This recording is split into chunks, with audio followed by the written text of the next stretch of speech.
Bismillahirrahmanirrahim. Assalamualaikum warahmatullahi wabarakatuh. Innal hamdalillahi nahmaduhu wa nasta'inuhu wa nastaghfiruh wa na'udzu billahi min shururi anfusina wa min sayyiati a'malina. May yahdihillahu fala mudhillalah wa may yudlil fala hadiyalah. Wa ashhadu an la ilaha illallah wahdahu la syarikalah. Wa ashhadu anna Muhammadan abduhu wa rasuluhu la nabiyya ba'dah. Allahumma salli wa sallim wa barik ala nabiyyina Muhammadin wa ala alihi wa sahbihi ajma'in. Ya ayyuhalladzina amanu taqullaha haqqa tuqatih wa la tamutunna illa wa antum muslimun. Ya ayyuhan nasu taqu rabbakumul ladzi khalaqakum min nafsin wahidah wa khalaqa minha zawjaha wa batha minhuma rijalan katsiran wa nisaa wattaqullaha alladzi tasaaluna bihi wal arham innallaha kana 'alaikum raqiba. Ya ayyuhalladzina amanu taqullaha wa qulu qawlan sadida yuslih lakum a'malakum wa yaghfir lakum dhunubakum wa may yuti'illaha wa rasulahu faqad faza fawzan 'azima. Amma ba'd, fa inna ahsanal kalami kalamullah wa khairal huda huda Muhammadin sallallahu alaihi wasallam wa syarrul umuri muhdatsatuha fa inna kulla muhdatsatin bid'ah wa kulla bid'atin dhalalah wa kulla dhalalatin finnar. Ma'asyiral muslimin rahimani wa rahimakumullah, dimanapun Anda berada yang pada sore hari ini menyimak kajian online dari Masjid Imam Syafi'i Sukomojokerto. Alhamdulillah, kita sangat bersyukur kepada Allah Subhanahu wa ta'ala. Pada sore hari ini berbagai macam nikmat Allah berikan kepada kita semuanya. Kita masih diberikan umur dan kehidupan oleh Allah Subhanahu wa ta'ala, di mana umur, kesempatan dan kehidupan ini adalah sesuatu yang sangat berharga bagi seorang mukmin. Karena dengan ditundanya ajal kita, maka bagi seorang mukmin itu adalah sebuah kesempatan, peluang untuk memperbanyak amal soleh, dan juga kesempatan serta peluang untuk memperbanyak istighfar dan taubat kepada Allah dari segala kesalahan-kesalahan dan dosa. Maka bagi seorang mukmin tentunya umur ini sangat bernilai sekali, karena dengan adanya umur atau ditundanya ajal kita, maka diharapkan bisa bertambah banyak pula amal ibadah kita kepada Allah Subhanahu wa ta'ala. Dan juga kita masih diberikan kesehatan lahir dan batin oleh Allah Subhanahu wa ta'ala. Sampai detik ini kita sehat walafiat.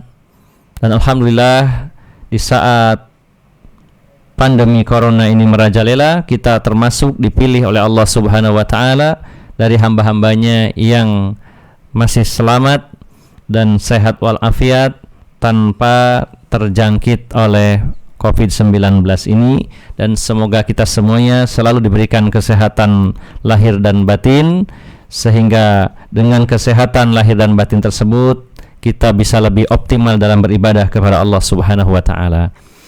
Ma'asyiral muslimin rahimani wa rahimakumullah, pada sore hari ini kita akan membahas satu tema yang cukup viral dan banyak dibahas oleh berbagai kalangan, bukan hanya dari kalangan aktivis-aktivis Islam atau mungkin dari dai-dai muslim, tetapi juga dari para pakar dan para ilmuwan, yaitu berita atau informasi yang lagi viral tentang akan munculnya dukhon, yaitu kabut asap, yaitu pada pertengahan Ramadan, apabila pertengahan Ramadan itu bertepatan dengan hari Jumat.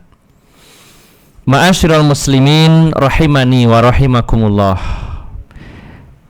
Dalam menyikapi apapun, termasuk berita, walaupun seviral apapun, maka itu bukan ukuran benar atau salahnya sesuatu. Karena benar dan tidaknya ditimbang dengan as-sunnah, itu dengan Al-Quran dan sunnah Rasulullah sallallahu alaihi wasallam ala fahmis salafil ummah. Maka untuk menyatakan sesuatu itu benar atau menyatakan sesuatu itu salah, kita membutuhkan ilmu. Kita membutuhkan dalil yang sahih yang bisa mendukung pendapat kita, apakah hal itu termasuk yang benar atau yang salah. Terkait dengan dukhon, sebenarnya dukhon ini atau kabut atau asap ini memang termasuk salah satu dari tanda-tanda besar kiamat. Tanda-tanda kiamat itu terbagi menjadi dua macam, yaitu tanda kecil dan tanda besar. Tanda kecil adalah kejadian-kejadian yang menjadi tanda kiamat, dan itu adalah kejadian-kejadian yang biasa terjadi. Kejadian yang tidak aneh. Adapun tanda-tanda besar dari kiamat itu adalah kejadian-kejadian yang di luar kebiasaan. Kejadian-kejadian yang unik, yang mungkin tidak umum di kalangan masyarakat. Sebagai contoh dari tanda-tanda kecil itu, dan ini jumlahnya sangat banyak, bahkan Syekh Yusuf Al-Wabil di dalam kitabnya Asyratus Sa'ah, beliau berusaha secara maksimal mengumpulkan dalil-dalil dari Al-Quran maupun dari hadis-hadis Nabi SAW yang sahih. Beliau mengumpulkan ada kurang lebih 56 tanda-tanda kecil dari kiamat. Karena beliau sudah melakukan riset yang sangat mendalam sehingga menghasilkan sebuah disertasi yang akhirnya dibukukan menjadi sebuah kitab yang berjudul Asyratus Sa'ah. Maka di antara tanda-tanda kecil adalah tanda-tanda yang lazim, yang biasa terjadi dan bukan sesuatu yang di luar kebiasaan. Termasuk di dalamnya contoh adalah di antaranya zuhurul qalami. Misalkan ini contoh ya, zuhurul qalami. Banyaknya karya tulis, banyaknya artikel-artikel. Ini adalah kejadian yang biasa, tetapi dijadikan oleh Rasulullah SAW sebagai salah satu dari tanda-tanda kecil kiamat. Banyaknya karya tulis, baik berupa buku, berupa kitab, bahkan artikel-artikel di sosmed. Ya, sampai kita sendiri kadang-kadang tidak bisa membaca semuanya karena saking banyaknya. Begitu pula selain para penulis, banyak juga yang copy paste atau kopas, sehingga semakin tersebar tulisan-tulisan itu.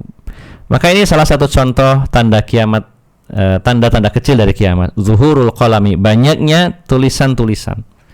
Akan tetapi banyaknya artikel, banyaknya tulisan, banyaknya karya ilmiah tidak lantas menunjukkan bahwa banyaknya ilmu yang bisa dipahami oleh manusia. Karena sedikit sekali ilmu yang sampai ke dalam hati manusia. Di akhir zaman ini, ilmu tersebar cukup banyak, tulisan tersebar banyak, tapi yang masuk ke dalam hati manusia sangat sedikit. Manusia-manusia yang faqih, yang paham dengan urusan agamanya juga jumlahnya tidak banyak. Maka ini contoh tentang salah satu di antara tanda kiamat, yaitu tanda-tanda kecil. Contoh lainnya adalah misalkan zuhurul fahisyah. Merajalelanya fahisyah, yang dimaksud adalah zina. Merajalelanya perzinahan. Dari hari ke hari perzinahan semakin merebak. Bukan berarti dengan ditutupnya banyak sekali lokalisasi lantas perzinahan menyusut dan menurun.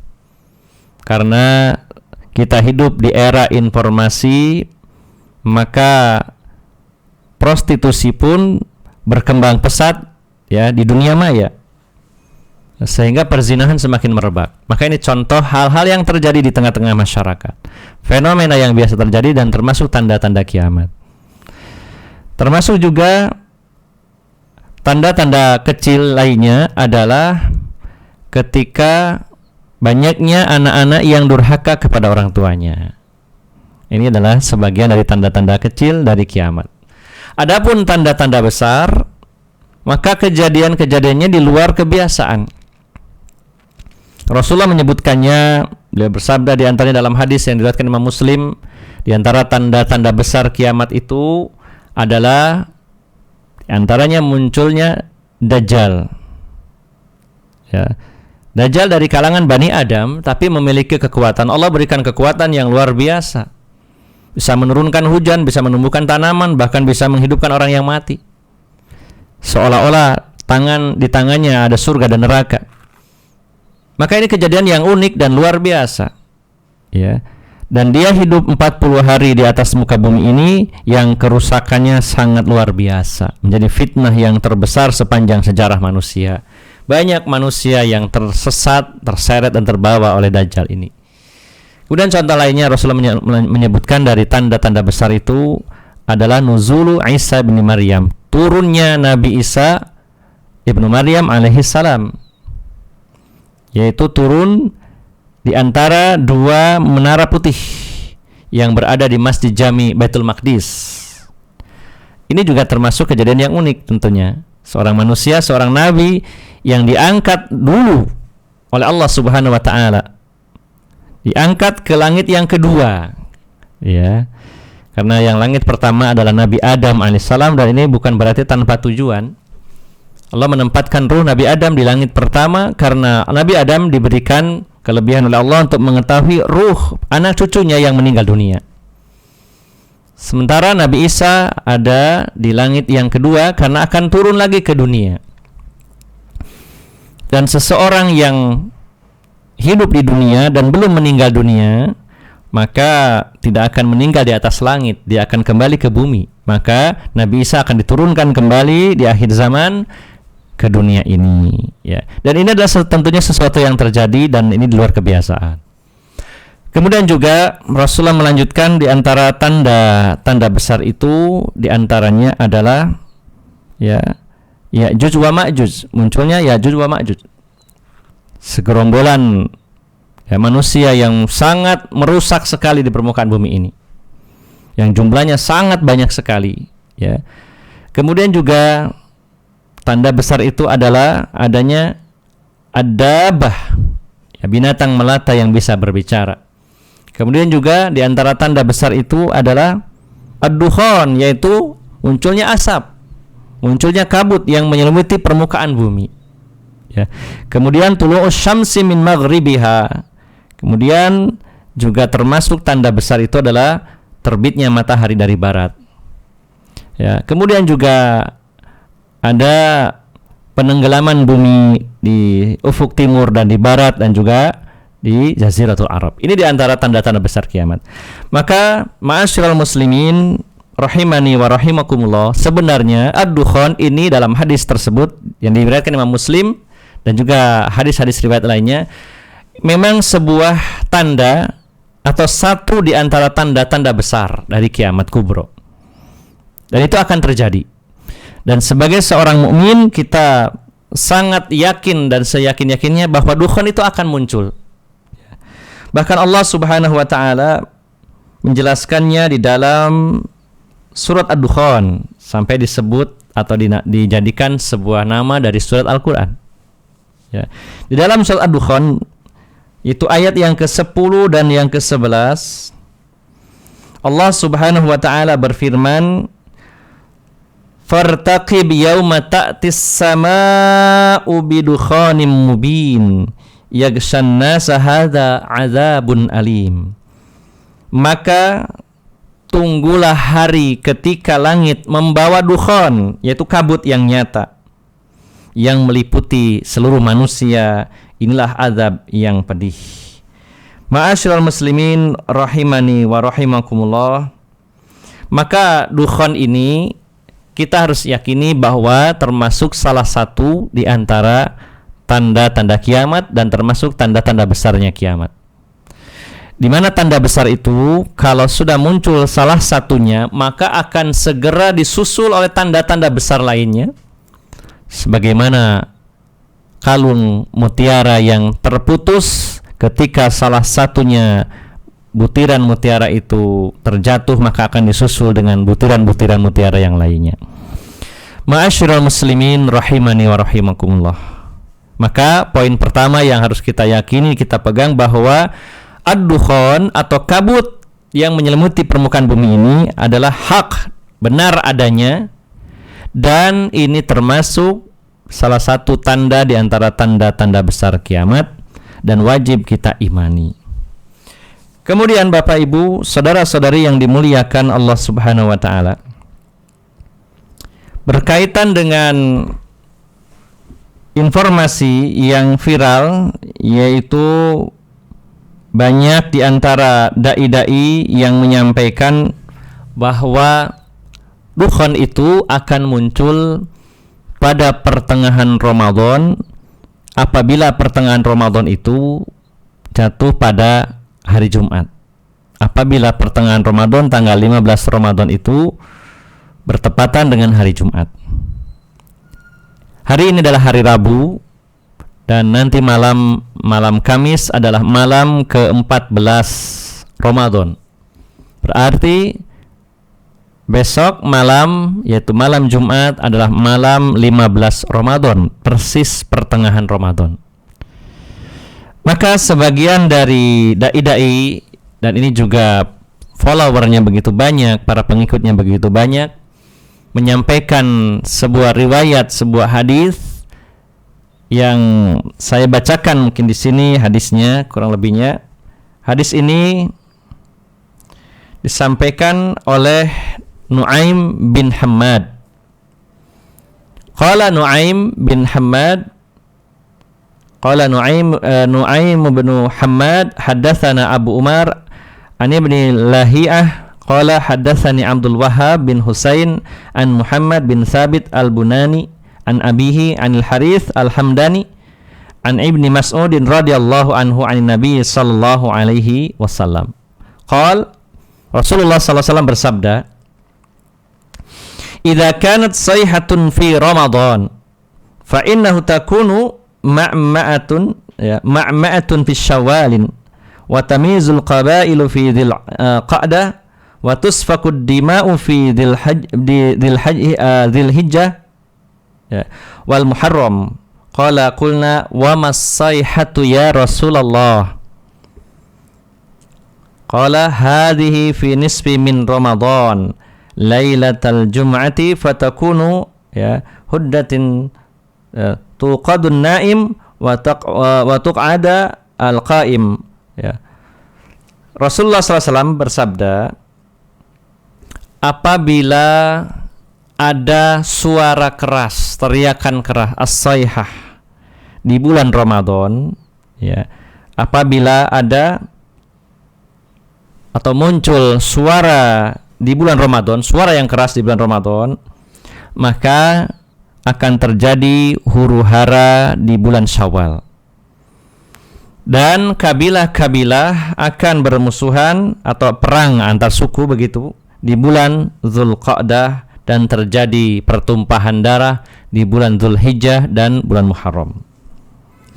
Kemudian, ma'asyiral muslimin rahimani wa rahimakumullah, katanya dalam hadis ini Rasulullah melanjutkan, atau para sahabat bertanya, wa mas-sayhatu ya Rasulullah? Suara apakah gerangan itu wahai Rasulullah sallallahu alaihi wasallam? Maka Rasulullah sallallahu alaihi wasallam bersabda, hadhihi fin nisfi min Ramadan. Ini terjadi pada pertengahan bulan Ramadan. Lailatul Jum'ah, yaitu pada malam Jumat. Insyaallah Ramadan tahun ini tanggal 15-nya pada malam Jumat, besok malam, Nah, maka kata Rasulullah sallallahu alaihi wasallam, akan muncul suara ini, suara keras ini pada pertengahan Ramadan yang bertepatan dengan malam Jumat. Nah, kemudian dengan suara ini, maka begitu kerasnya sehingga membangunkan orang-orang yang tidur dan membuat berdiri orang-orang yang sedang duduk. membuat orang yang berdiri sampai terjatuh, ya, dan juga para gadis keluar dari pingitannya. Nah, kemudian katanya dalam hadis ini Rasulullah melanjutkan, ya, fi sanatin kasiratil zalazil, pada tahun di mana banyak gempa. Ya, kejadiannya pertengahan Ramadan bertepatan hari Jumat, di mana tahun itu penuh dengan atau banyak sekali terjadi gempa bumi. Fa idza shallaitum al-fajr, maka apabila kalian selesai salat fajar, salat subuh, besok Jumat malam, kemudian subuhnya, paginya salat subuh, ya, pada hari Jumat itu, min yaumil jum'ati fadkhulu buyutakum, maka kalian hendaknya masuk ke rumah-rumah kalian. Wa aghliqu abwabakum, kemudian tutuplah, ya, pintu-pintu kalian. Wa saddu kawakum wadatsiru anfusakum wasuddu adzanakum idza ahsantum bisayhati fakharu lillahi sujada wa qulu subhanallahil qudus rabbunal qudus faman yaf'alu dzalika naja wa man lam yaf'al dzalika halak. Jadi ma'asyiral muslimin rahimani wa rahimakumullah, hadis ini yang diriwayatkan dari Nu'aim bin Hammad menjelaskan bahwa pada pertengahan Ramadan itu akan ada sayhah, suara keras yang membuat orang-orang yang tertidur akan terbangun, yang berdiri akan terjatuh, terduduk. Kemudian terjadinya adalah pada pertengahan Ramadan yang bertepatan dengan malam Jumat, di mana tahun itu adalah tahun yang banyak gempanya. Maka Rasulullah menyarankan, katanya dalam hadis ini, selesai sholat subuh di hari Jumat, masuklah ke rumah, tutup pintu rumah, tutup jendela, ya, kemudian tutup telinga, ya, kemudian kalau mendengar suara keras tadi, maka sujudlah kepada Allah Subhanahu wa Ta'ala seraya membaca Subhanallahil Qudus, Subhanallahil Qudus, ya, Rabbunal Qudus. Siapa yang melakukannya maka dia akan selamat, dan siapa yang tidak melakukannya maka dia akan binasa. Ma'asyiral muslimin rahimani wa rahimakumullah, bapak-bapak dan ibu-ibu, saudara-saudari yang dimuliakan Allah Subhanahu wa Ta'ala, banyak sekali komentar dari para ulama berkaitan dengan hadis ini, yang kalau saya rangkum dan saya simpulkan bahwa hadis ini sebagian ulama mengatakan hadis yang dhaif, bahkan sebagiannya lagi menyatakan hadis yang palsu atau maudhu. Ya, di antaranya Imam An-Nasa'i mengatakan bahwa Nu'aim bin Hammad adalah seorang yang lemah, seorang yang dhaif. Ya. Kemudian juga Abu Daud mengatakan bahwa Nu'aim bin Hammad meriwayatkan 20 hadis dari Nabi sallallahu alaihi wasallam yang tidak mempunyai dasar sanad. Ya. Dan juga masih ada penilaian-penilaian dari para ulama yang lainnya, yang pada intinya kesimpulannya adalah bahwa hadis tentang munculnya dukhon pada pertengahan Ramadan bertepatan dengan malam Jumat atau hari Jumat adalah hadis yang palsu, sehingga kita tidak boleh mempercayainya. Kita tidak boleh menjadikannya sebagai sandaran hukum. Nah, ma'asyiral muslimin rahimani wa rahimakumullah, semua yang berkaitan tentang kiamat, maka ilmunya ada di sisi Allah Subhanahu wa Ta'ala. Pada hari ini, dan kita hidup di akhir zaman, banyak sekali orang-orang yang menyampaikan informasi-informasi seputar hari kiamat, di mana informasi-informasi tersebut belum tentu bisa diterima kebenarannya. Walaupun itu disampaikan oleh seorang ustadz atau seorang dai, maka kita harus tahu betul dari sisi pendalilannya, apakah benar yang disampaikannya, dan adakah hadis-hadis atau ayat-ayat yang mendukung apa yang dia sampaikan. Nah, di antara sebagian dai-dai yang muncul pada hari ini yang membahas tentang kiamat, maka kita dapati ada di antaranya, yang pertama, ada di antara dai-dai itu yang menyampaikan sebagian dari tanda-tanda kiamat namun dengan takwil, melakukan takwil dari sebagian tanda-tanda kiamat. Artinya dalil-dalil tentang tanda-tanda kiamat itu ditakwil, dialihkan maknanya kepada pengertian yang lain, di mana tidak ada dalil yang menunjukkan bahwa tanda tersebut memang ditakwil atau dialihkan maknanya. Jadi kelompok yang pertama yang perlu kita hati-hati pada akhir zaman ini, walaupun itu disampaikan oleh seorang ustadz, seorang dai, kita harus hati-hati, harus kita tanyakan lagi kepada orang yang lebih berilmu, kita gali kembali, kita cerna dulu, jangan kita terima mentah-mentah begitu saja sebelum ada kepastian status dalilnya. Kelompok pertama diantaranya ada yang mentakwil tanda-tanda kiamat. Sebagai contoh, salah satu di antara tanda-tanda besar kiamat adalah tulu'us syamsi min maghribiha, terbitnya matahari dari ufuk barat. Jelas kalimatnya, matahari terbit dari barat. Di luar kebiasaan, biasanya terbit dari timur. Tapi sebagian dai-dai, dan ini juga cukup berpengaruh dan banyak pengikutnya, sebagiannya mentakwilkan, mengalihkan makna matahari terbit dari barat dengan makna bahwa matahari itu artinya Islam dan barat artinya negeri barat, Amerika, Eropa. Sehingga mereka meyakini bahwa yang dimaksud terbitnya matahari di barat adalah terbitnya Islam di negeri-negeri barat. Menurut mereka begitu. Ini namanya takwil, ya, mengalihkan makna dari makna yang sebenarnya kepada makna yang lainnya.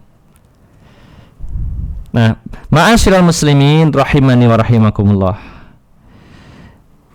salah satu manhaj di antara manhaj Ahlus Sunnah wal Jamaah adalah menerima dalil baik Al-Qur'an maupun hadis itu apa adanya dulu, secara tekstual dulu, lahiriahnya dulu, sebelum ada qarinah, ya, sebelum ada ya sesuatu yang menunjukkan kepada makna yang lain, maka kita ambil makna yang asli dulu, yang sebenarnya dulu. Kalau Rasulullah SAW menyampaikan matahari terbit dari barat, berarti matahari yang sesungguhnya dan dari barat yang sebenarnya. Kalau tidak ada dalil lain yang menjelaskan bahwa ada makna lain itu. Kemudian syubhat itu bisa kita bantah bahwa kalau memang matahari terbit dari barat dimaknai bahwa Islam sudah muncul di negeri barat dan ini sudah terjadi, ya, maka kita harus hubungkan, kita korelasikan, kita sinkronkan dengan dalil-dalil yang lain. Di antaranya bahwa Rasulullah SAW menyatakan bahwa ya, pintu taubat itu akan senantiasa dibuka oleh Allah Subhanahu wa taala sampai matahari terbit dari barat. Siapapun yang bertaubat kepada Allah sebelum matahari terbit dari barat, atau dalam hadis yang lain sebelum ruh sampai di tenggorokan, maka taubatnya akan diterima oleh Allah Subhanahu wa taala kalau dia bertaubat yang sebenarnya. Nah, artinya kalau matahari terbit dari barat dimaknai bahwa Islam sudah muncul di barat dan ini sudah terjadi, kalau pemahaman ini kita pegang, berarti tidak ada artinya orang-orang yang bertaubat saat ini. Karena matahari sudah terbit dari barat, di mana kalau matahari terbit dari barat, taubat tidak diterima. Karena akan terbentur dengan hadis-hadis yang lain. Maka ma'asyiral muslimin rahimani wa rahimakumullah, belajar dari berita tentang viralnya akan muncul dukhon pada pertengahan Ramadan yang akan kita lewati insyaallah besok malam, ini juga berpengaruh kepada pembahasan-pembahasan tentang seputar kiamat yang lainnya. Dan ini perlu kita pahami, karena ketika kita tidak mendasari dengan ilmu, kita akan ya terbawa, digiring dengan pemahaman-pemahaman yang menyimpang. Jadi di antara pemahaman-pemahaman yang menyimpang itu, yang pertama ada di antaranya orang-orang yang mentakwil tanda-tanda kiamat. Kemudian yang kedua, ada juga orang-orang yang menggunakan dalil-dalil yang dhaif, bahkan maudhu, hadis-hadis yang lemah, bahkan palsu, ya. Termasuk salah satunya adalah seperti yang dijelaskan tadi, hadis tentang munculnya dukhon tadi. Dan masih ada lagi berita-berita yang viral yang mana berkaitan dengan tanda kiamat, tapi berdasarkan hadis-hadis yang dhaif. Di antaranya salah satunya yang tidak perlu kami jabarkan secara luas namun sekilas saja, yaitu tentang umur umat Islam, yang dikatakan bahwa umur umat Islam itu tidak sampai 1500 tahun. Di dalam kitab Syekh Yusuf Al-Wabil, dalam kitab Asy-Syartu Sa'ah juga beliau bahas bahwa riwayat-riwayat itu adalah riwayat-riwayat yang lemah dan bahkan palsu hadis-hadisnya dan tidak bisa dijadikan pegangan. Nah, kemudian ini kelompok yang kedua, memakai hadis-hadis dhaif yang palsu. Sebagiannya lagi, Bapak Ibu jamaah sekalian yang dimuliakan Allah Subhanahu wa taala.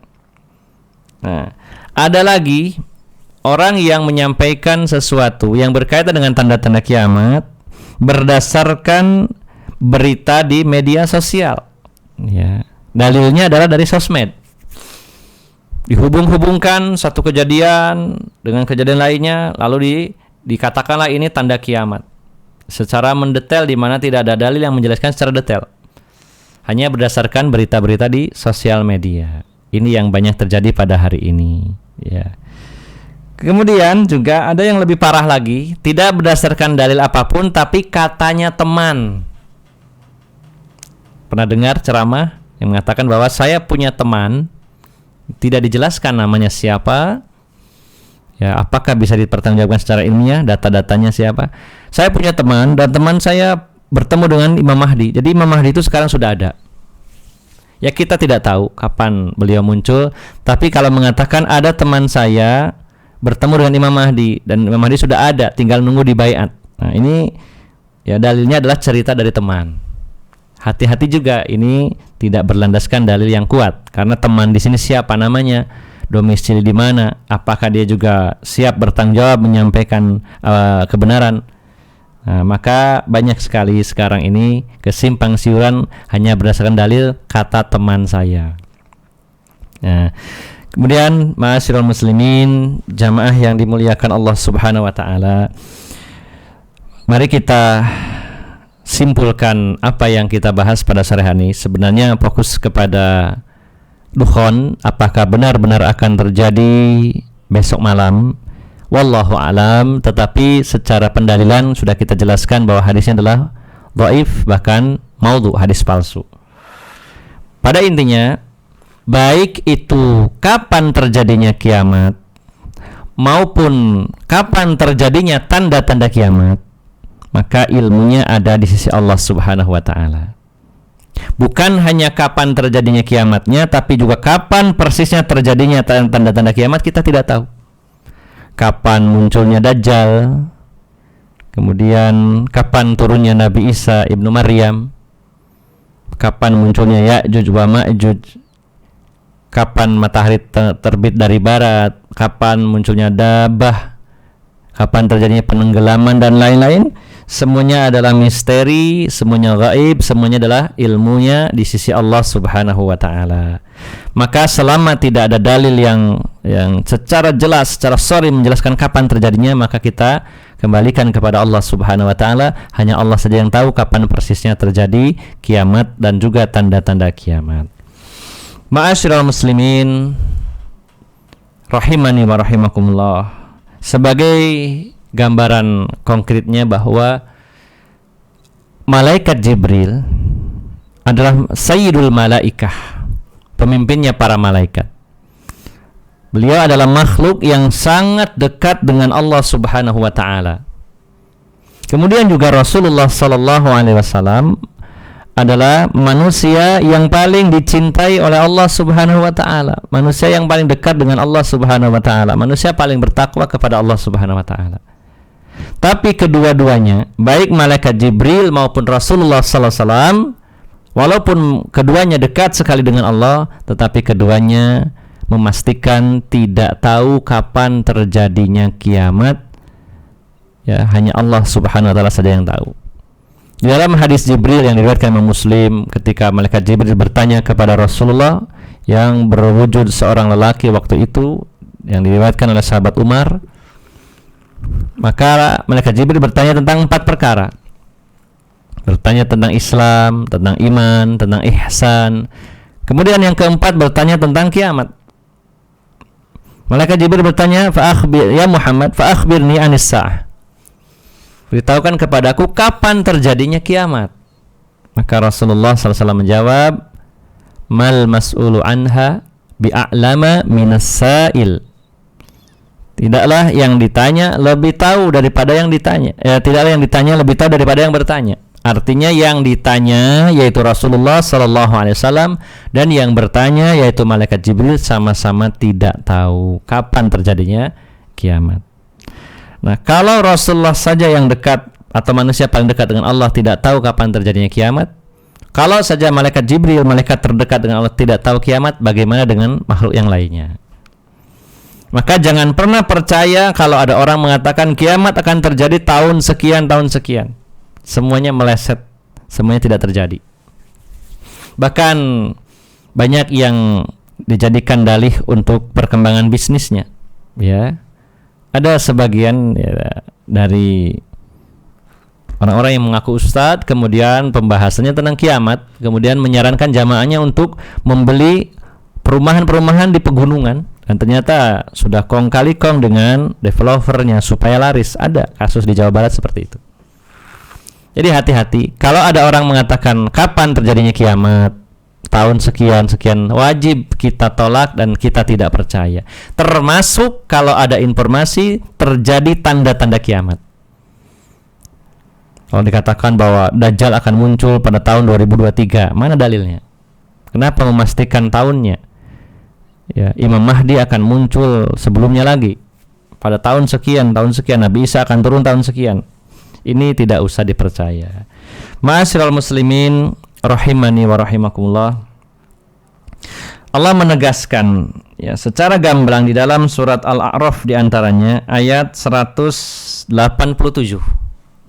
Allah berfirman, yas'alunaka 'anis sa'ati ayyana mursaha. Mereka bertanya kepadamu wahai Muhammad, kapan persisnya terjadi kiamat? Orang-orang Yahudi datang kepada Rasulullah SAW. Mereka bertanya kepada Rasulullah, kapan terjadinya kiamat? Maka Rasulullah diperintahkan oleh Allah Subhanahu Wa Taala, Qul innama ilmuha inda Rabbi la yujalliha liwaqtiha illa huwa thaqulat fis samawati wal ard la ta'tikum illa baghtah. Katakan wahai Muhammad, sesungguhnya ilmu tentang kapan terjadinya kiamat itu di sisi Tuhanku. Ya. Tidak ada yang tahu seorang pun kapan waktunya kecuali Allah saja. Dan kiamat itu huru-haranya sangat berat di langit maupun di bumi. Dan tidak datang hari kiamat itu kecuali dengan sangat mendadak atau secara tiba-tiba. Yas'alunaka ka'annaka hafiyun anha. Mereka tetap bertanya lagi kepadamu wahai Muhammad seolah-olah kamu mengetahuinya.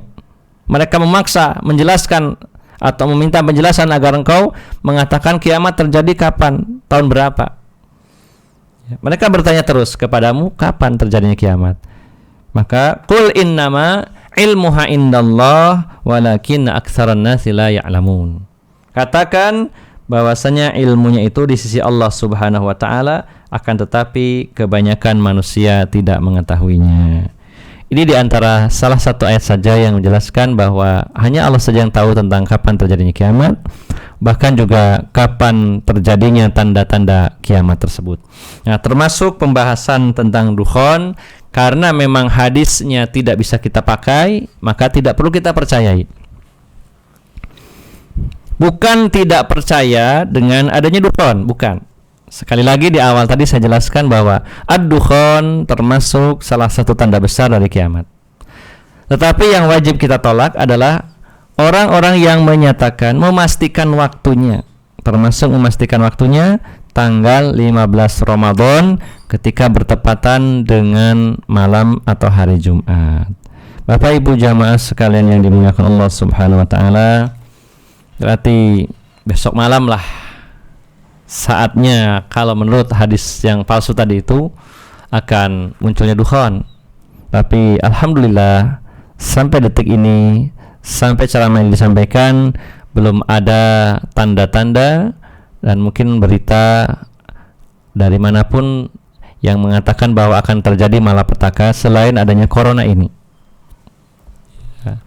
Yang dikatakan bahwa kabut itu akan muncul karena sebab benturan keras dari asteroid. Ya tentunya kalau memang akan membentur besok malam, seharusnya para ilmuwan dari semua negara akan memberitakannya dan akan menjelaskannya kepada kita. Alhamdulillah sampai dengan detik ini belum ada berita tentang tersebut, sehingga bagaimana sikap seorang muslim? Ya, kita kembali kepada dalil bahwa hanya Allah saja yang tahu kapan terjadinya kiamat, dan juga hanya Allah saja yang tahu kapan persisnya terjadi tanda-tanda kiamat itu, termasuk kapan munculnya ad-dukhan yang akan menyelimuti kita semuanya. Akhirul kalam dari saya berpesan khususnya kepada diri saya sendiri, umumnya kepada bapak-bapak, ibu-ibu, saudara-saudari dimanapun berada, daripada kita menyibukkan diri kita untuk mencari tahu kapan terjadinya kiamat, mencari tahu kapan munculnya dukhan, kapan munculnya dajjal, kapan turunnya Isa ibnu Maryam, kapan matahari terbit dari barat, daripada sibuk mencari itu semua, lebih baik kita menyibukkan diri, mempersiapkan diri untuk menghadapi kiamat. Kemudian yang kedua, kalaupun kita lolos dari kiamat kubro, kiamat besar, artinya kita tidak mengalaminya, tidak menyaksikannya, tetapi kiamat sugro pasti kita akan mengalaminya. Setiap dari kita pasti akan mengalami yang bernama kematian. Ya, kullu nafsin dha'iqatul maut. Ya, setiap yang bernyawa akan merasakan al-maut, kematian. Maka daripada kita pusing memikirkan kapan terjadinya kiamat, lebih baik mempersiapkan diri menyongsong hari kiamat. Dan yang pasti kita wajib mempersiapkan diri menghadapi kiamat sughra, kiamat yang kecil, yaitu kematian yang akan mendatangi kita secara pasti, sehingga dikatakan al-yaqin, karena pasti datangnya. Sebagaimana Allah berfirman, wa'bud rabbaka hatta ya'tiyakal yaqin. Sembahlah Allah sampai datang kepadamu al-yaqin, yaitu datangnya kematian yang pasti akan mendatangi kita. Dan bahkan kematian itu tidak bisa kita hindari, kemanapun kita lari. Allah nyatakan, kul innal mautal ladzi tafirruna minhu fa innahu mulaqikum. Katakan wahai Muhammad, sesungguhnya kematian yang kamu lari darinya, sesungguhnya dia akan tetap mendatangi kita. Maka pesan saya kepada diri saya sendiri khususnya, dan umumnya kepada Bapak Ibu sekalian, yuk mari kita mempersiapkan diri menghadapi kiamat dengan menyibukkan diri dengan berbagai macam amal dan ibadah, ya, daripada kita sibuk mencari tahu kapan terjadinya kiamat, yang mana Allah saja yang tahu sebenarnya, sehingga kita menghabiskan umur, menghabiskan waktu, menyia-nyiakan waktu hanya untuk mencari dan menyibukkan kapan terjadinya kiamat atau kapan terjadinya tanda-tanda kiamat. Inilah yang bisa saya sampaikan pada sore hari ini. Mudah-mudahan bisa dipahami dan mudah-mudahan bisa diamalkan, dan mudah-mudahan puasa yang sudah kita laksanakan sudah hampir sempurna di hari yang ke-13 ini, mudah-mudahan diterima oleh Allah Subhanahu wa ta'ala. Dan kita juga selalu berdoa kepada Allah, semoga wabah atau pandemi COVID-19 yang sedang melanda dunia ini segera Allah sirnakan, segera Allah angkat, segera Allah hilangkan dari atas muka bumi ini. Dari saya cukup sekian, kurang lebihnya mohon maaf yang sebesar-besarnya. Aqulu qawli hadza wa astaghfirullaha li wa lakum wa akhiru da'wana anil hamdulillahi rabbil alamin. Subhanakallahumma wa bihamdika asyhadu an la ilaha illa anta astaghfiruka wa atubu ilaik. Wassalamu alaikum warahmatullahi wabarakatuh.